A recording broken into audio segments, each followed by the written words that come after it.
कहानी की शुरुआत होती है मेन कैरेक्टर को दिखाते हुए जिसका नाम रॉय होता है। वो एक आर्मी सोल्जर है लेकिन फिलहाल एक बहुत बड़ी मुसीबत में फंस चुका है और वो मुसीबत है टाइम लूप। टाइम लूप यानी वो एक ही दिन को बार बार जी रहा है। वक्त में वो इस दिन से आगे नहीं जा पा रहा। जब रॉय मर जाता है तो वक्त रीसेट हो जाता है यानी वो दिन दोबारा वहीं चला जाता है जहाँ से शुरू हुआ था। इस तरह से वो एक ही दिन को पिछले काफी अरसे से जीता आ रहा था। तो जाहिर है वो जानता है कि किस टाइम पर क्या होने वाला है। हर रोज सुबह 7 बजे वो सोकर उठता है तो एक कातिल आकर उसे मारने की कोशिश करता है लेकिन रॉय उससे बचकर उसी को जान से मार डालता है। फिर एक हेलीकॉप्टर उसके घर के सामने आता है और एक आदमी रॉय पर गोलियों की बारिश कर देता है। अब क्योंकि उसने पहले भी ये दिन जिया होता है इसीलिए वो जानता है कि कौन सी गोली कहाँ लगेगी और कैसे बचना है। तो गोलियों से बचते हुए खिड़की से बाहर वो ट्रक पर कूदता है। जब वो सड़क पर चल रहा था तो एक गाड़ी जिसमें 2 लड़कियां थी वो उसका पीछा करने लगती है। दरअसल ये भी रॉय को मारना चाहती थी और आखिरकार वो रॉय का पीछा करते करते उसे मार ही डालती और दिन दोबारा वहीं चला जाता है जहाँ से शुरू होता है इन रीसेट।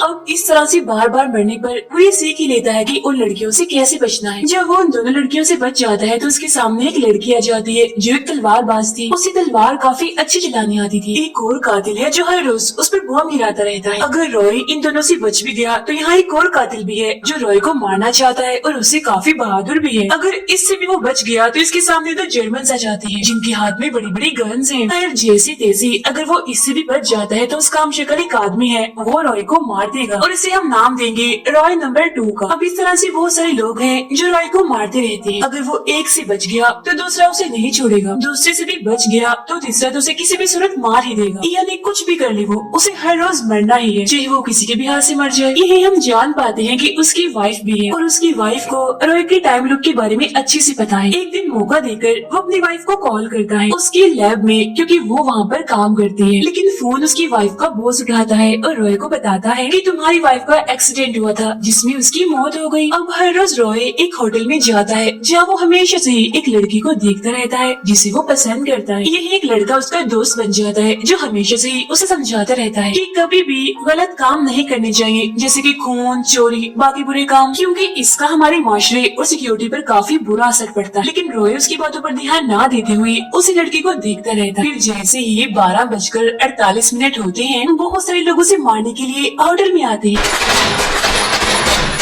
अब यहाँ रॉय अपने गुजरे हुए वक्त को याद करने लगता है, मतलब इस मुसीबत ने टाइम लूप शुरू होने से पहले का वक्त। अब रॉय की वाइफ अपनी लैब में एक खास मिशन पर काम कर रही है जो कि उसके बॉस की तरफ से है। वो कॉल करके रॉय को लैब में बुलाती है जहाँ पहुँचने पर वो अपनी वाइफ से पूछता है तुमने मुझे यहाँ क्यों बुलाया, क्या बात है। तो मजाक मजाक में उसकी वाइफ कहती है मेरी कंपनी नए लोगों को काम पर रख रही है, मैंने सोचा तुम्हें भी यहाँ जॉब दिलवा दूँ। ये कहते ही वो रॉय के जिस्म का नाप लेने लगती है और साथ ही खून और बालों का सैंपल। बाहर ही उसकी वाइफ का और उसका साथी बैठे हुए थे जो लगातार कैमरे से इनको देख रहे थे। अब जिस मिशन पर उसकी वाइफ काम कर रही थी वो एक काफी बड़ी मशीन जैसा दिख रहा था। उसे देखकर रॉय उससे पूछता है तुम इसी मिशन पर काम कर रही हो ना, ये क्या है और किस मकसद के लिए इस्तेमाल होता है। जिस पर वो कहती है ये ऐसा मिशन है जो वक्त को बदल सकता है, लेकिन अगर इसका इस्तेमाल एक से ना किया जाए तो ये सब कुछ तबाह भी कर सकती है और लोगों की जान भी ले सकती है। इसी बीच हम जान पाते हैं कि इनका एक बेटा भी है जिसे रॉय से दूर रखकर उसकी वाइफ उसे पाल रही है। अब यहाँ बॉस का साथी आता है और उसकी वाइफ को कहता है कि बेशक ये तुम्हारा हस्बैंड है लेकिन हमारी लैब का तो नहीं है, ये बाहर का है और यहाँ पर बाहर के लोगों का आना मना है। जिस पर वो कहती है जी मुझे पता है लेकिन मैंने कोई जरूरी बात करनी थी इसलिए इन्हें बुलाना पड़ा और मैं बॉस से बात कर लूंगी इस बारे में। फिर जब रॉय वहाँ से जाने लगता है तो उसकी वाइफ कहती है मैंने तुम्हारे बर्थडे का एक गिफ्ट भेजा है, उसे खोलकर जरूर देख लेना। और हाँ एक और जरूरी बात, तुम एक लफ्ज को याद कर लो, अपने जहन में बिठा लो, तुम्हारी काम आ सकता है और वो लफ्ज है ओसाइरस।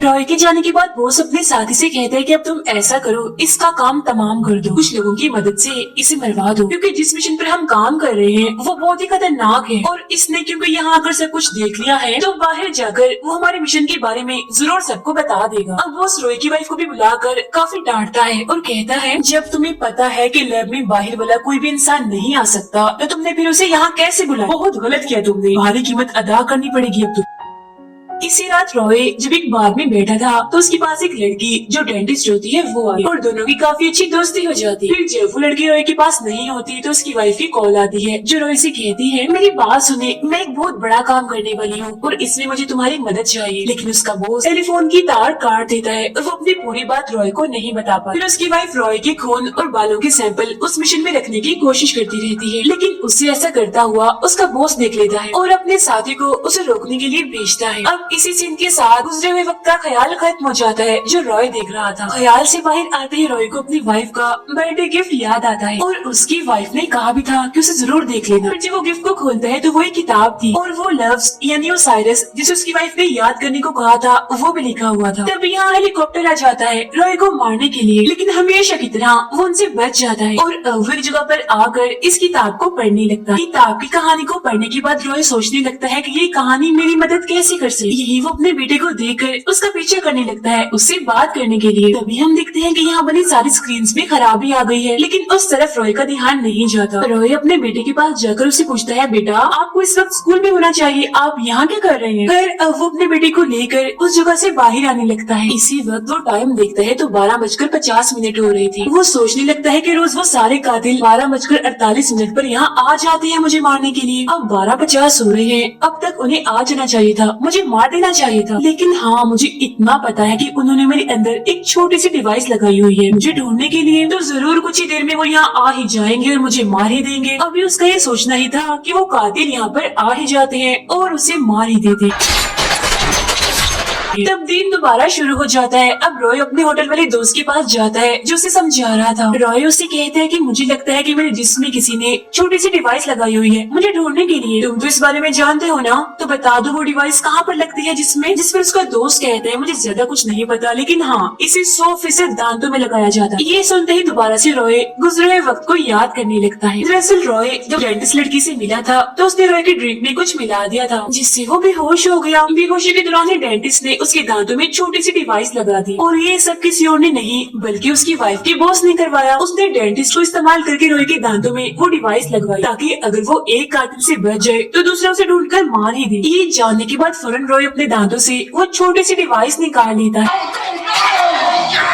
तभी यहाँ रॉय नंबर 2 आता है, उसे मार देता है। अगली सुबह रॉय की आँख खुलती है। अब जाहिर है ये नया दिन था तो उसके मुंह में ये डिवाइस थी जिसे वो फौरन निकाल कर फेंक देता है। यही उसके साथ वो डेंटिस्ट भी थी जिससे वो पूछता है कि आखिर तुम्हें ऐसा करने के लिए किसने कहा, जिस पर वो बता ही देती है कि तुम्हारी वाइफ के बॉस के कहने पर मैंने ऐसा किया। अब रॉय इसी डिवाइस की मदद से सारे कातिलों को मारता रहता है। उन्हीं कातिलों में से एक का फोन लेकर वो अपनी वाइफ के बॉस को कॉल करता है और कहता है, मेरी वाइफ को तुमने मार दिया है ना, मैं इसका बदला लेने के लिए आ रहा हूँ। अब वो बॉस के लैब में जाने लगता है, लेकिन हर बार वहाँ की सिक्योरिटी उसे मारती रहती है और फिर एक दिन वो सभी को मारकर आखिरकार अंदर आ ही जाता है। लेकिन इसके सामने वो तलवारबाज लड़की आ जाती है और अब वो हर बार इसके हाथों मरता रहता है। यही उसकी वाइफ का बॉस उससे बात करता है जिससे रॉय को पता चलता है कि वो उसकी लैब में जिस मिशन पर उसकी वाइफ काम कर रही थी असल में उसी मिशन का नाम ओसाइरस है, जिसके बारे में बताने के लिए उसकी वाइफ ने रॉय को वो किताब भी गिफ्ट दी थी क्योंकि डायरेक्ट वो उसे इस बारे में नहीं बता सकती। और उसकी वाइफ ने ये भी कहा था कि इससे पूरी दुनिया बर्बाद भी हो सकती है। दरअसल उसका बॉस इस मिशन के जरिए वक्त को बदलना चाहता था और पूरी दुनिया का बादशाह बनना चाहता था। अब अपने बॉस को रोकने के लिए उसकी वाइफ ने रॉय को टाइम लूप में फंसाया और मिशन में थोड़ी खराबी कर दी। अब रॉय होटल में उस लड़की के पास आता है जिसे वो देखता रहता है। वो भी दरअसल तलवारबाजी में काफी माहिर थी।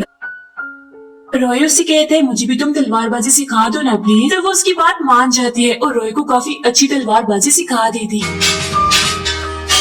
और अब की बार रॉय लैब में गन्स लेकर नहीं बल्कि तलवार लेकर जाता है और आखिरकार उस तलवारबाज लड़की को मार ही देता है जो कब से उसका रास्ता रोकती आ रही। इसके बाद वो बॉस को मारने के लिए जाता है तो बॉस रॉय से कहता है कि अगर तुम मुझे मारोगे तो तुम्हारा बेटा भी मारा जाए। लेकिन इसके बावजूद भी वो उसकी एक नहीं सुनता और बॉस को मार देता है। रॉय फौरन अपने बेटे को बचाने के लिए उस जगह पर पहुँचता है जहाँ उसे उसका बेटा मिला था, लेकिन तब तक काफी देर हो चुकी थी क्योंकि बॉस के लोग उसके बेटे को मार चुके थे। इसी दौरान उस मिशन को चला दिया जाता है जिससे वहाँ एक काफी बड़ा धमाका होता है जिसमें काफी लोगों के साथ साथ रॉय भी मर जाता है। अब अगली सुबह जब वो जागता है तो काफी मायूस और दुखी हो चुका था, ये सोचकर कि इतनी मेहनत की मैंने लेकिन कोई भी फायदा नहीं हुआ, इसीलिए वो हमेशा की तरह बार बार उन कातिलों से मरता रहता है। अब वो सोचता है कि वैसे तो ये सब खत्म होने वाला है नहीं, तो मैं ऐसा करता हूँ हर बार अपने बेटे के साथ टाइम गुजार लेता। तो वो ऐसे करता है, अपने बेटे के साथ काफी अच्छा वक्त गुजारता है, दोनों काफी खुश होते हैं। रॉय अपने बेटे को ये नहीं बताता कि मैं तुम्हारा फादर हूँ, वो बस ये कहता है कि मैं तुम्हारा एक दोस्त हूँ। उनकी बातचीत के दौरान उसका बेटा कहता है कि आज मैंने मामा से बात की। ये सुनकर रॉय काफी हैरान हो जाता है और सोचने लगता है कि इसका मतलब ये है मेरी वाइफ मरी नहीं बल्कि अभी जिंदा है। वो लैब में जाकर बॉस के साथी को मार मार कर उससे अपनी वाइफ के बारे में पूछता है, जिस पर वो बताने लगता है कि तुम्हारी वाइफ ने उस मिशन में थोड़ी खराबी कर दी ताकि बॉस उसे इस्तेमाल ना कर पाए। जब बॉस को इस बारे में पता चला तो उसने तुम्हारी वाइफ को मार दिया। अब कैमरास के जरिए रॉय को पता चलता है कि इन्होंने उसकी वाइफ को